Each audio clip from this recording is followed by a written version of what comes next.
แซงมาวิทย์เลยนะรถพ่วงแล้วมันเจอรถวิโก้คันหนึ่งแล้วก็คนเลยแซงคืนมีไฟเป็นยังบ่คนเลยแซงคืนเจ็บอยู่น้อยนึงแซงคืนแล้วบัดนี้คนแซงกลับคืนมาบัดนี้มันรถเสียหลักขนาดโอ้มาแล้วรถมาเซ่ตั้มเท้าตัวนี้โอ้ตั้มเท้าตัวนี้มาพี่เลยบัดตัวนี้เตลินมันนี่เลยตัวนี้มันก็พลิกเลยโลดมันอยากคอนนะเพราะมันรถคอยนักโดยมันโอนสบายไปเลยแบบนี้เนาะมันก็มีสติมันโมเมนต์คอยเสกเขาได้คอยเสกง่ายมากเลยรถคอยมันจะเสกกับคนลูกฮักกับพื้นมากฮักแห้งไรมันง่ายมันหลุดเสียรักเลย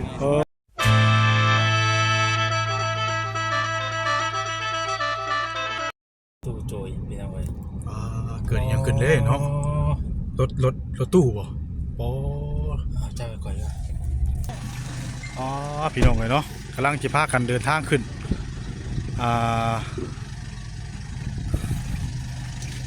ขึ้นไปบ้านตู้โจยพี่น้องเนาะ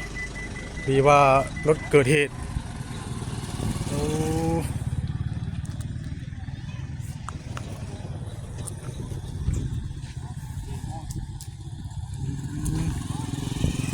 พี่เลยบ่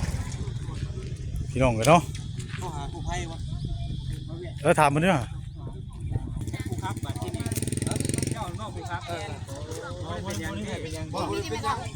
โอ้ตัวกู้ภัยแต่บ่รถเคยบริเวณเขากู้ภัยเขาบริเจ็บกู้ภัยบ่โทรบ่บ่โทรกับยาไม่เต็มมีแต่สิโทรเอารถปอดมาดึงลงแล้วก็สิปวดรถปกติแล้วก็สิแก้ต่อเดี๋ยวมาเอื้อยเพิ่นไปนั่นก็ไปนั่นเดินทางไม่ใช่นี่น่ะเนี่ยเอาอ่อยอย่างนี้ผู้ค้ำเนี่ยคนผู้ขายเลยทั้งแม่ไปหาหมอกันป่ะสักยาป่ะสักยาโอ้แขนเถอะแบบไรเขาล่มแบบไรนี่เนี่ยแบบคอยเสกรถพ่วงโดยมาธรรมดาเขาก็จะหอดเลยหนึ่งเพราะว่าอ่านชีวิตรถคันนั้นดีกับรถพ่วงป่ะดีกันเสกรถพ่วงแซงมาวิทย์เลยนะรถพ่วงแล้วมันเจอรถวิโก้คันหนึ่งแล้วก็คนเลยแซงคืนมีไฟเป็นยังบ่คนเลยแซงคืนเจ็บอยู่น้อยนึงแซงคืนแล้วบัดนี้คนแซงกลับคืนมาบัดนี้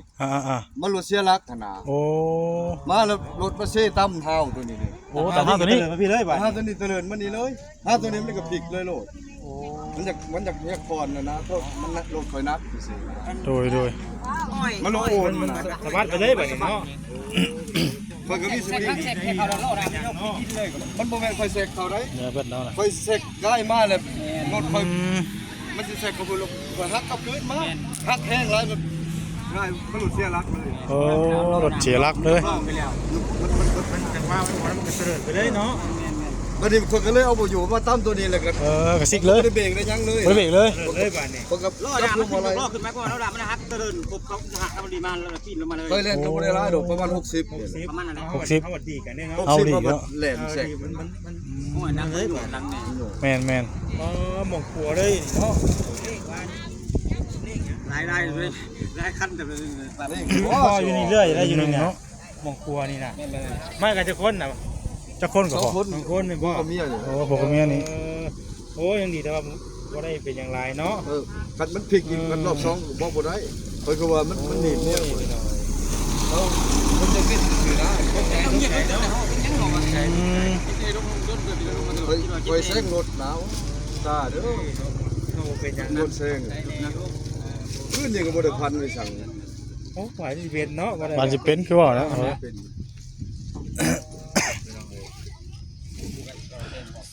ไปหอดหนองเย็นนี่พี่น้องเนาะจอดเลยรอมันอยู่เลยไปเส้นกับพวกพัวพวกแมนไปเส้นเอากับพวกมาสิจะโวยหน่าไหมมาที่แต่ว่าพี่เนาะมาพี่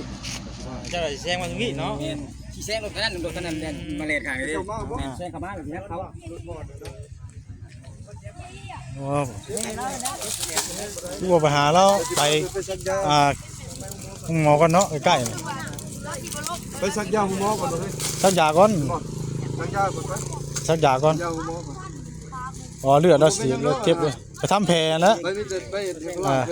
ล้างแผลล้างยังแล้วเบิ่งเด้อเบิ่งคนห้องง่าย แว่นเนาะบ่ธรรมดาเลยพี่น้องเลยเนาะอุบัติเหตุเกิดขึ้นคอยแล้วน้องเอ้ยรถไกลรถเด้อรถจะแห้งลายพี่น้องเนาะวันนี้เนาะ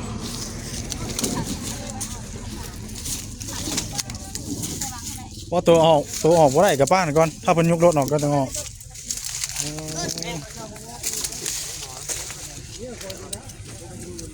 จมแล้วเนี่ยไปทำแผลก่อนโอ้ยตกใจบ่เอ้ารถบ่โอ้ยรถบ่แชร์ว่ะเฮ้ยเนาะไปดอกกันพี่น้องเอ้ยมาเห็นแล้วคนกลุ่มเรากินนี่ว่าจะเป็นงานได้บ่เอ้า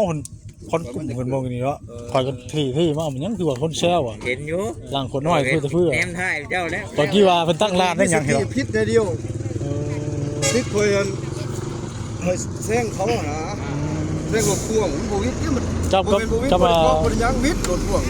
คอยมาแซงรถไปนี่นะรักเกนักแน่เนาะรถเพิ่นนักแน่นักห้อยแน่เล่นเพิ่นเล่นแซงเนาะแม่นเอาบ่อยู่บ่นักเองไปเลยบ่ได้สวัสดิ์ไปเลยแต่ที่รถก่อนกันรถกันลากกันยังบ่ห่าง100 300ได้แล้วก็ได้เว้นๆไกลอยู่จอดรถนั่งอยู่ได้นี่เลยห้อยกับตัวมายิงมาเลยคนเดียวคนจริงนี่กลัวมันก็อยากตกอยู่แล้วเห็นแต่เราแซงมาทวิตอยู่เอาเป็นนี่ฮะสิลงนี่ที่นาแซงมาทวิตยังบ่ทันออกยกแม่นบ่รถหลายครับเนาะบัดรถคอยเสียหลักที่มันจังอยู่รถหลายครับเนาะบ่ได้เบรกมันแบบรถมันนั่งมันเบี่ยงมันไปมันรอบเลยลงอะไรก็ต้องได้บ่เพราะว่าเท่าหน้าลอยอยู่นี่บ้านแล้วดีนะฮักกิ๊กเกิดอุบัติเหตุพี่น้องเอ้ยคงครัวดงเห็นเนาะเอาคอยไปคอยมาเด้อพี่น้องเด้อรถแห้งหลายเนาะพอได้ให้ร้ายคนคนบุกินเนี่ยที่บางปลาเนี่ยเราหมดเนาะต้องคอยรถหนุนมากแล้วรถแห้งหลายพี่น้อง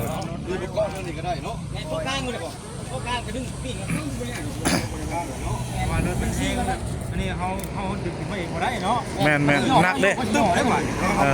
ให้เขาไปถึงบ่ได้เลยเขาต้องเอารถนั้นคอยดึงลงรถพี่น้องเลยคือว่าเป็นยืนเบื้องเจ้ารถจืดจอดบนมือไปถ่ายโทรศัพท์มันโปรตักเห็นแลนด์มาซอยเป็นคนที่โกงมันตกใจนะครับกันว่าจะพูดเยอะอย่างก้อนนะคือว่าปลอดภัยบุเป็นยังพี่น้องเนาะผมมาฆ่านี่เดี๋ยวนี้โอ้กระโลกเลยโอ้อยู่เราบุกเข้าจนเราลุกเลยไม่บุกแค่กระโลกง่ายได้อยู่กดเลยบอกจะมาข้าวมึงบอกนี่ที่เขาเรียกตะก้นรถเจ้านี่ตะก้นรถกระบะนี่เรียกบางคนไปทำคนเหตุมันจะกูได้คนและแซงวิทย์มาให้เขานี้เหมือนเนาะแล้วฮักเขาดิมาตำตัวนี้แม่มันปัดคนเสียรักแม่นเสียรักวิทย์แล้วมาเสียมาแล้วเสียรักมันตำตัวนี้เนาะมันหยกคือจะว่าอะไรมันเสียมานี้ป่ะนี่เฮ้ยรอดนะมันทำเวทมาสิเลยมาปีใช่มาเลยแต่ถ้าผู้รถผมกินนี่มันปีนมันตูดว่าถึงคุณปีนแต่คุณตั้มแล้วมันปีนใกล้ๆรถปีนแล้วมันตุ้ยแม่น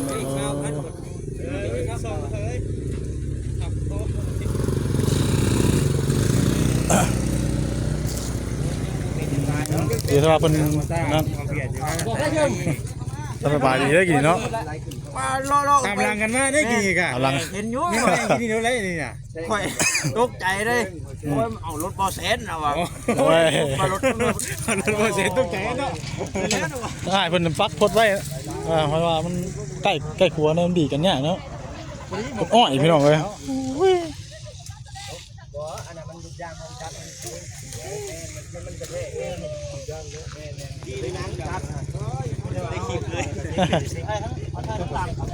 แทงหลังเพราะเสร็จก่อน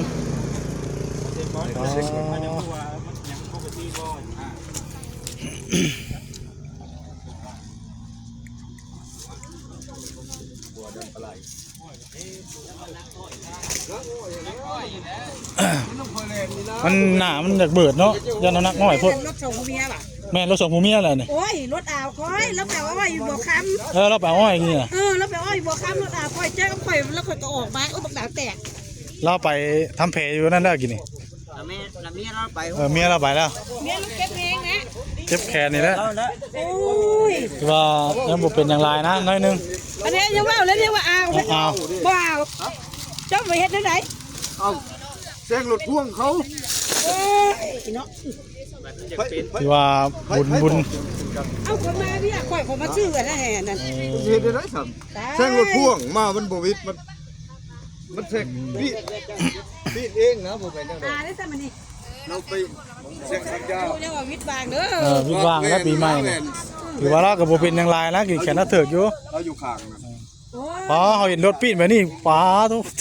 เนาะรถเอาคนหัวลูกเอารถมาน่ะ เออ ใครอยู่คนบ่ ใครอยู่เป็นหยังหลาย ครัวเขาบ่ได้แซง พูนข่อยแซงอยู่ผู้ข่อยแซงอยู่ผู้ เราแซงน่ะวิทย์แล้ว วิทย์แล้วนี่โทษแต่มันเสียหลัก มันเสียหลักซื้อ มันเสียหลักคันย้อนหลีกรถคันนี่ไปมันจะไปตาโน่ก็กลับมาแล้ววิทย์นะ ก็นานเพิ่งนะเจ้าบังคับมันบ่ได้บัด บ่ได้ ตีนานวิท เอ ย์ อมันยกแล้วน้ำยกแล้ว ตีนานวิทย์ขึ้นแล้ว มันยกแล้วบ่ขับบ่ได้บัดนี้ แนวพวงมาลัยมันอยู่ข้างหน้าเนาะ พี่น้องก็ถือว่าเพิ่นปลอดภัย คือกันกับมือกันว่าตกโค้ง บาดเจ็บนิดนึง มันกันเราเล่นไว้เข่าโค้ง อะไรไว้พวกมันลอยแล้วบ่ เอารถก้อยรถเอาไปนี่ เออ บ้างมาดิ มีวางแล้ว ค่อยก็ใส่เข็มขัดอยู่มันก็อยู่ปกติ เราไม่ได้ใส่ จะ กี่ ไป บาท เจ็บที่เรียกว่าคนใส่เราใส่เข็มขัดแล้วก็แล้วก็สิทุกบ่รถเราครับมันหนักอ้อยแน่เนาะมันเวลาเอาแซงมันหนามเงื้องแล้วนะ แซกมันก็ขึ้นไง มันเงื้องแล้วมันลอยเลยบัดนี้มันเสียหลักตีมัน รถนักเล่นพาก็เลยเนาะ มันล้มไปแล้ว เอาเราออกหน่อยนึงเขาก็มาเขามาดูเขามาซื้ออัน โดย บ้านคนมาเอาก็เอาไม่เอาอยู่อ้อยอันนั้นอ้อยนี้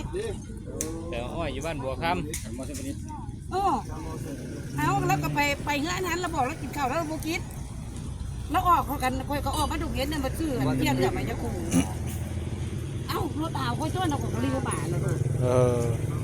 เขาก็เรียกเราเจ็บแห้งไงแล้วพอทิ้งต้นก็ไม่เอาเร็ว แล้วบ่ เขาบอกอะไรเยอะยังเป็น แล้ว ยัง ก็ ไง เล่นๆแล้วกับตำรวจคือกันเนาะ วิทย์แล้วบัดนี้ แล้วก็นายตำรวจ ก็ แก สิ ก่อ วิทย์นั้นก็สิบ่นะ แล้วก็หู้แล้วก็จังกระจอแล้ว ก็ ก็ สิบ่นะมันมีรถวิโก้พัฒนา อ้อยอย่างเมื่ออี้อยู่น้อยเรามาเอาเลยดิ บ่ เสกลบแล้ว เรา บัด ไป นี้ ชดแล้วคอย มันใส่ตาเนาะ มาคืนมาแต่หกโมงมาแต่เบี้ยอะไรเราไปเวียยาแล้วมาเลยยาไปเลย โดย บ้าแล้วรถโดนจำกูได้นี่แล้วก็แซง ค่าเท่านั้นค่าเท่านั้นให้มันจะบุกมา เออ ถ้าท่านลบกูได้กินเลย สำบาบ่ค่าตัวนั้นลงพี่แล้ว ก็บอกค่าห้าตัวนี้ เสาไฟพี่แล้วนี่สำบ่ค่าห้าวนี่มันใส่พี่แล้วเสาไฟพี่แล้วพี่น้องเนาะถือว่ายังบุญเรายังหลายอยู่อ๋อถ้าเอารถฟอร์ดมาพี่น้องเนาะเอารถฟอร์ดมาดึงขึ้นเอารถฟอร์ดมาดึงขึ้นเพิ่นก็บ่ได้เป็นหยังหลายเนาะบาดเจ็บหน่อยนึงเนาะจังใดก็ หลอกปลอดไฟเด้อเนาะ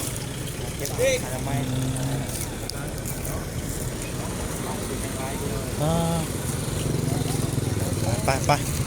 นี่เด้อพี่น้องเนาะตาบ่ค่าเล็กตัวนี้นะแม่นตำเจ้าไผ่มาโดดพี่น้องเปิดเลยนี่ตำตัวนี้ยางยิงเนี่ยเข้าไปนะ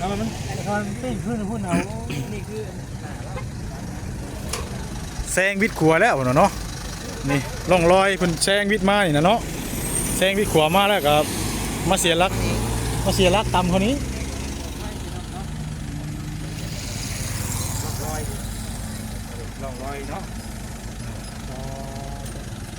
เสียหลัก ไป ครับครับเดินทางนะครับก่อน ไปไงไป โอเคพี่น้องเด้อจังใดก็คอยไปคอยมาแต่ขอให้เพิ่นตลอดปลอดภัยสองผัวเมียพี่น้องเลยอุ้ยปิดคอไปแล้วก็ได้หาบ่ข้างกำแพงนี่ก็เนาะเอาไปพี่น้องเลยขึ้นทางตู้โจยดูเดือดผู้มือนี่แปลงใดเห็นแต่อุบัติเหตุพี่น้องเลยคอยไปคอยมาเด้อสำหรับปีใหม่นี่ก็ได้รถแห้งลายพี่น้องเลยเนาะทางวาต้าบาเบียดเพิ่นจักเพิ่นสิไปทางไหนเนาะเห็นเสียวเลยบอกค่าหัวเล็กนี่ยันแล้วต่ำเสาไม้พุ่นข่อยว่ะ แล้วตูมไป ตกคลองเลย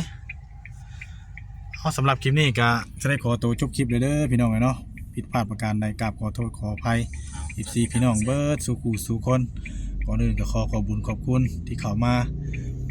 ติดตามเป็นกำลังใจให้ทางเบาเผยเนาะฝากกดได้กดแชร์กดตามเป็นกำลังใจให้เด้อพี่น้องเลย โอ้เราก็ถ่ายจอดไว้ไกลไว้นั่นยังบ่ตึ๊ดไว้เนาะ แมน คนขับไปเลยบ่ให้ ไปพี่น้องเลย กูเจกับค่าอยู่หั่น เนาะ เจ้า จังใดก็ขอให้เพิ่นตลอดปลอดภัยเนาะเพิ่นก็ไปถือว่าไปทำแผลอยู่คลินิกอยู่แถวนี้แหละพี่น้องเลยบ่ได้เป็นหยังหลาย